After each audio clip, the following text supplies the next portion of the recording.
Since Doctor Who returned in 2005, it has been a Christmas TV staple. These specials have earned the show some of its highest ever viewing figures and are rewatched annually by fans all over the world. But this all changed in 2018, when Jodie Whittaker's first season was instead followed by a New Year's Day special. And of course, the internet responded completely reasonably. Briss Chibnall would decide to scrap Christmas specials altogether. Christmas anymore. What's going on, people? Thank you, Chris Chibnall. Christmas has become problematic. The holiday has become problematic. PC culture is just ruining the fun for everybody. Ideology is getting into our escapism. Shut it up. No, the fandom went into meltdown, blaming showrunner Chris Chibnall for ruining this festive tradition. These same people heralded the return of the Christmas specials as Rusty Davies saving Christmas. But after a lot of research, it seems the move to New Year wasn't even Chris's fault. And so, with Joy to the World just around the corner, I wanted to shine a light on this often misunderstood bit of Who history. Aside from the odd anniversary or TV movie, the classic series didn't really do specials. There is a Christmas episode in the form of 1965's The Feast of Stephen, but this wasn't a special but the 7th chapter of the 12-part Daleks Master Plan. It's mostly forgotten apart from the ending scene where the Doctor breaks the fourth wall to wish the viewers at home a Merry Christmas. Midway through production on the 2005 season, a possible Christmas special was discussed if the revival was successful. And sure enough, the BBC were so pleased with the finished episodes that by February 2005, a second series and a special were commissioned. In fact, Rusty Davies claimed that they got a commission for a third series and another special before the Christmas Invasion even aired, cementing it as an annual event. And what's unusual is that they commissioned a Christmas special for next year as well. That was the nice position we're in, was that this came along and a commission for a third series. And a whole other series. With its own Christmas. Oh, in a year's time, my God, we'll be sitting here. The Doctor returned every Christmas Day for the next 12 years, with guest stars ranging from Michael Gambon to Kylie Minogue. Even in years without a full season, we could always rely on that TARDIS gracing our screens while we tucked into our turkey and crackers. I mean, Christmas crackers, not cheese and crackers, although I suppose that is kind of a Christmas thing, I don't know. These specials became a source of comfort for the cast and crew, with previous Doctors admitting they missed being a part of this tradition, and Rusty Davies even demanded that the show air on Christmas Day when he returned as showrunner. Number one on my shopping list, Christmas Day.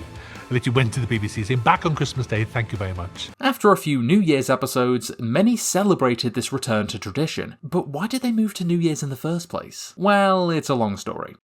First, let's go over the narrative fans have believed for years, that the specials were scrapped by Chris Chibnall. In July 2017, Stephen Moffat explained to Doctor Who magazine that he didn't originally plan to write that year's special Twice Upon a Time, but decided to when he learned Chris didn't want to start on a festive episode.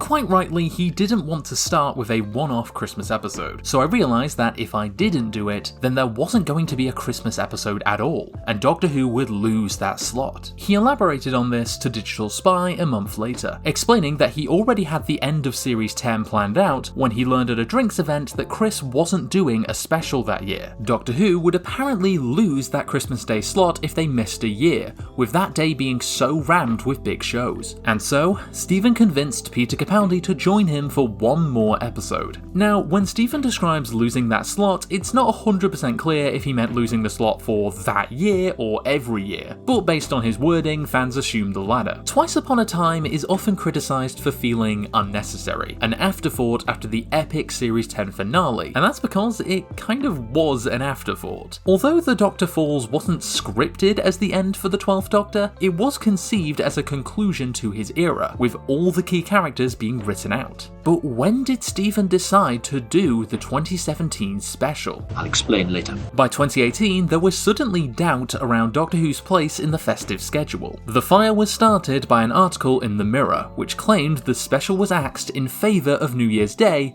because the creative team had run out of ideas. There was immediate backlash to this, but looking back, there's very little to this story, with a single quote from an insider and some reprinted lines from Stephen Moffat Moffat where he admits the show might have overmined all Christmas storylines, with the return of Dr. Mysterio basically ignoring the holiday altogether. The Radio Times investigated the Mirror's claim, revealing that the BBC had declined to comment since it was too early to discuss their festive programming. Chris Chibnall confirmed at Comic-Con that some kind of special was in production, but it wasn't clear when it would air. The Mirror's story was seemingly confirmed when Resolution was announced as airing on New Year's Day. And so the New Year's special became a staple of the 13th Doctor's era, with a trilogy of Dalek stories airing on this day. Even Series 12 had its premiere on the 1st of January, remaining a part of the Christmas season even without a Christmas outing. Clearly Moffat's efforts to save the special were in vain. Chibnall hates Christmas and moved these specials to a week later because he despises the fans.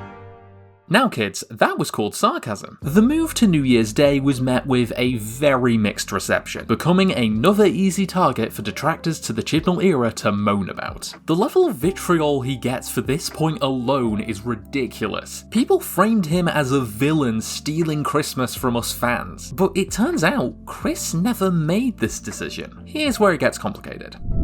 In February 2023, Chris Chibnall appeared on the podcast Radio Free Skaro for an in-depth discussion of his time on the show. It's a fascinating interview, offering a great insight into his intentions as a showrunner and why certain creative decisions were made. The topic of fans and the press comes up, and he reveals for the first time why the show moved to New Year's Day. But it's one of the things about being a showrunner that you have to learn to accept is your intent is constantly questioned. Right. You sort of have to move away from any conversation about the ratings or these things. You know, I know some people are really like, why is there no Christmas special with Jodie? As if it's like a militant policy. And it was like, we had a conversation. The BBC was saying, there's been a lot of Doctor Who Christmas specials. There's been a lot of stories with snow in. There was about 3 commissioners, and there was a commissioner who just went, maybe just think about that. That's right, BBC commissioners specifically asked that the team try another day, citing the amount of Christmas episodes that had already been done. New Year's Day was chosen because it had become a successful slot for launching big dramas. Most series of Sherlock premiered on that day, Dracula 2, and recently the final series of Happy Valley. So the team tried it out in their first year and decided to stick with it.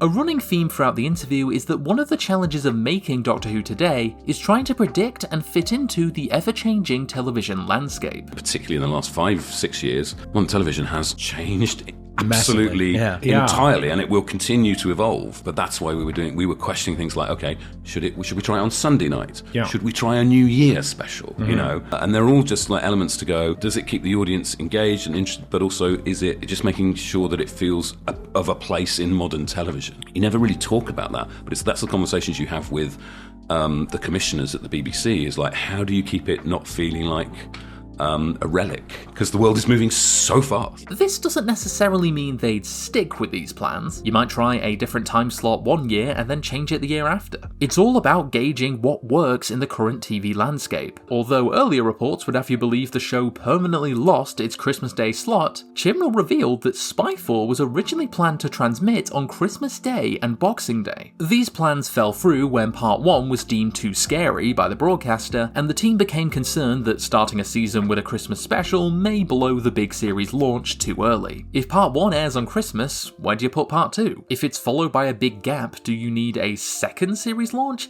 It's these kind of practical issues that made the team resort to New Year's Day. I'm not sure why Part 1 is too scary, although I guess ending your Christmas Day episode with a plane crash isn't quite in keeping with the holiday spirit.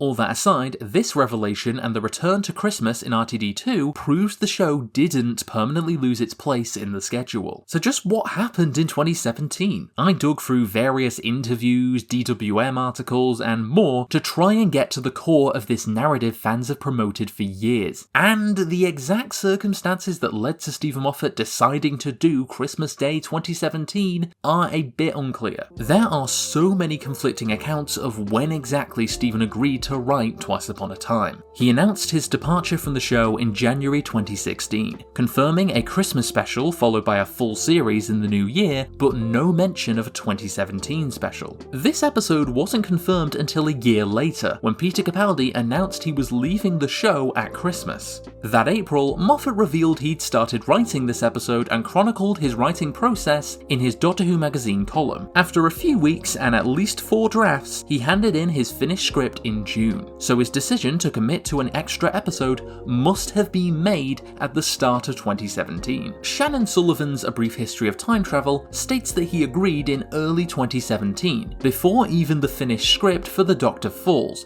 which is dated to early February. However, during my research, I remembered this interview from February 2016. Ahead of me this year, I've got 14 Doctor Who's and 3 Sherlock films, so the last thing I'm doing is contemplating work beyond that. What? Given the Capaldi seasons were 12 episodes each, this would mean a full series and 2 specials. Bear in mind, this interview came just weeks after the press release announcing Stephen's departure, suggesting he decided to commit to a final special way earlier than we initially thought. Confusing matters even further, Stephen claimed in July he wasn't planning on writing out Peter's Doctor, and back in March, Peter Capaldi was offered to stay on by Chris Chibnall, suggesting the 2017 Christmas special began development after the February interview. Or maybe Stephen opted out when he knew Peter was leaving in mid-2016, assuming Chris would helm the 2017 special? It makes no damn sense. Compels me though. Look, people are people. Memory cheats, we get the facts mixed up, and we all make mistakes. And the makers of our favourite show are no different. So when researching stuff like this, there's always going to be conflicting evidence, and it can become a bit he said, she said. It's possible Stephen just got confused when he said he was doing 14 episodes, or maybe he was lying about writing a Doctor out to avoid spoilers. It's all quite complicated, and a video from me is hardly going to uncover some big behind the scenes revelations. But with all this evidence to the contrary, the idea that Chris Chibnall scrapped the Christmas specials is no longer accurate.